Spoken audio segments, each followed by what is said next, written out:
All right. 1 decade ago, The Guardian, a British newspaper, decided to declare Toronto the most fascinatingly boring city in the world. Yup, ouch. Unfortunately, this is not a unique sentiment.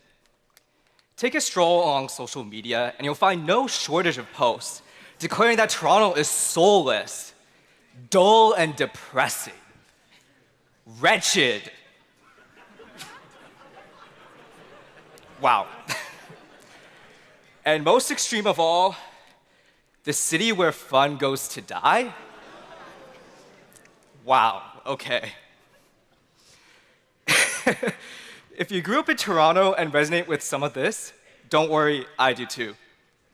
As someone who grew up at the northern end of the city, my image of the city was not this, but something more like this. I really thought most of Toronto was just kind of lame. But the reality is a lot more complicated than what I or The Guardian might think. Toronto is fundamentally a city of neighborhoods, each with their own unique identity that often gets unnoticed and overshadowed. And there are few streets that exemplify this more than Eglinton Avenue. Eglinton Avenue cuts across the whole midtown of Toronto through cultural hotspots like Little Jamaica, the Don Valley, and the Golden Mile.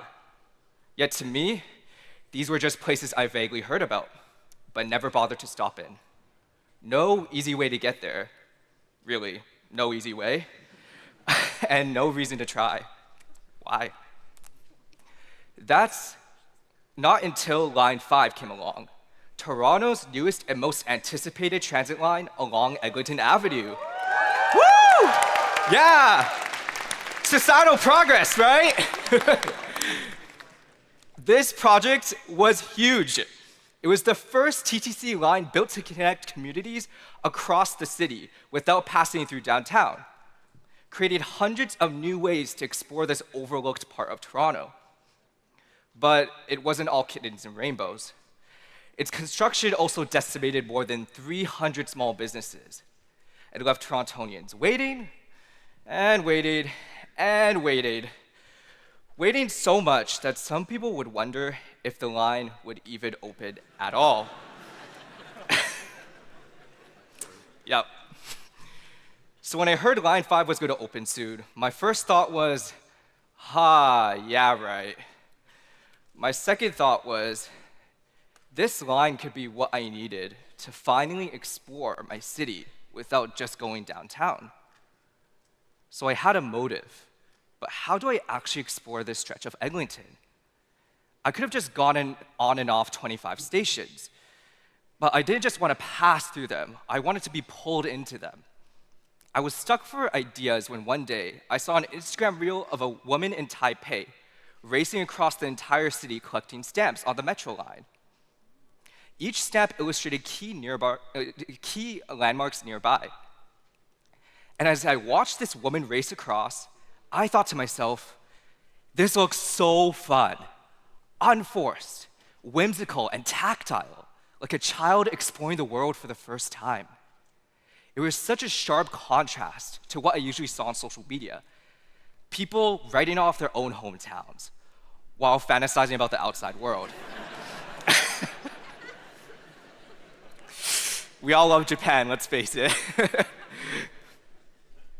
And I realized if I grounded the whimsical energy of stamps with a guide telling you the story of each neighborhood and the local businesses to visit, I could give Torontonians a real reason to not just pass through Eglinton, but explore it, and also help the communities that have been devastated by 15 whole years of construction. Now I had an idea. Stamps that get you to Line 5, and a local guide that tells you why you're actually there. So I got to cracking. This is how I thought the process would go. Pretty smooth, right? And this is how it actually felt. Yep. You might think making the actual stamps would be the hardest part, but even though some early prototypes were just kind of ugly, it was relatively easier. Just relatively, that's the key word here. The real challenge was figuring out what each station deserved to be known for. Some of the stations were really easy to make timeless, and I'm going to show you some of them that I explored.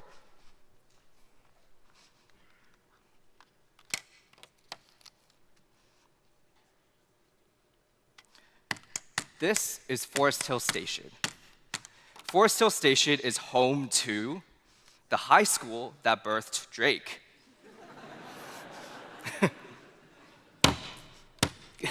It's kind of hard to do these. All right, you can zoom in over there. And this is the idealized version if life was perfect. Oakwood Station is home to Little Jamaica, Toronto's vibrant enclave community, one of Toronto's most vibrant enclave communities. And it's also home to Randy's Takeout, one of the oldest institutions that sell Jamaican patties. That did not turn out very well. Here is an idealized version. And finally, I want to show you Aga Khan Park and Museum Station.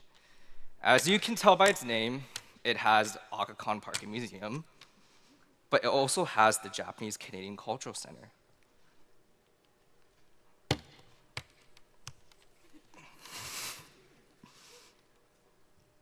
There you go.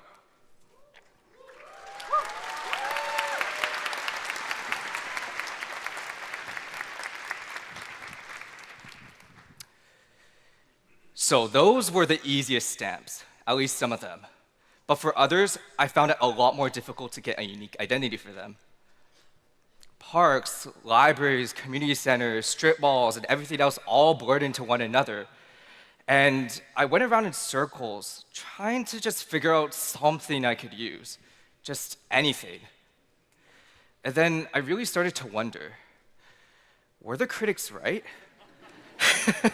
Was Toronto actually kind of boring? And I also wondered, was I wasting my time? I'm a designer. I could be using my design skills to create the next AI B2B SaaS instead. Right, I'm also a Waterloo student, so.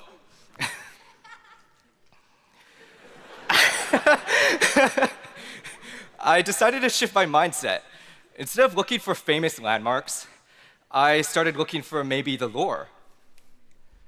That's when I found out about Laird Station's Trace Mains Park, renovated through a community effort to improve safety after the tragic death of a child. The Ben Nobleton Community Orchard around Cedarvale Station came around because residents fought to change a bylaw that prohibited community orchards across the whole city. These weren't just parks. They reflected spaces where communities came together to reach a common goal. Now, I know, I realize there will always be some areas of the city that will be immediately timeless. But it turns out the unsexy stuff that holds a community together can be timeless enough. Timeless enough to be drawn and written about, and charming enough to give a neighborhood character and make you visit its local businesses too.